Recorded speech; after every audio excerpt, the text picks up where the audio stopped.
జూన్లో టీ20 ప్రపంచ కప్ జరగనుంది. ఈ మెగా టోర్నీకి అమెరికా, వెస్టిండీస్ సంయుక్తంగా ఆతిథ్యం ఇస్తున్నాయి. అయితే ఈ మెగా ఈవెంట్తో ఐసీసీ కొత్త నిబంధనలను అమల్లోకి తీసుకొస్తుంది.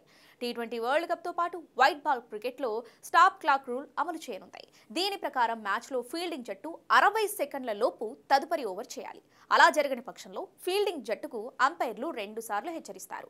ఆ తర్వాత 5 పరుగుల పెనాల్టీ విధిస్తాడు. బ్యాటర్లు సమీక్ష కోరడం, ఇతరత్ర కారణాల విషయంలో 60 సెకండ్లకు మినహాయింపు ఉంటుంది. అయితే ఆ ఆలస్యాన్ని నిర్ణయించే అధికారం అంపైర్లకు మాత్రమే ఉంటుంది.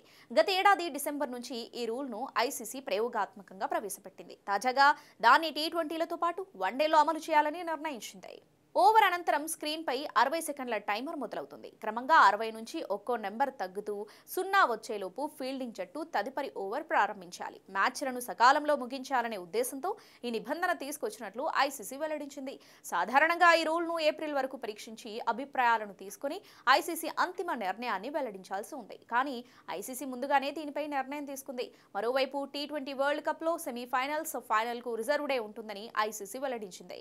అలాగే గ్రూప్ స్టేజ్ సూపర్ 8 మ్యాచ్ల ఫలితాన్ని ప్రకటించడానికి కనీసం 5 ఓవర్లు, అలాగే సెమీస్ ఫైనల్ ఫలితాన్ని నిర్ణయించడానికి కనీసం 10 ఓవర్ల పాటు రెండో ఇన్నింగ్స్లో బౌలింగ్ చేయాల్సి ఉంటుందని తెలిపింది.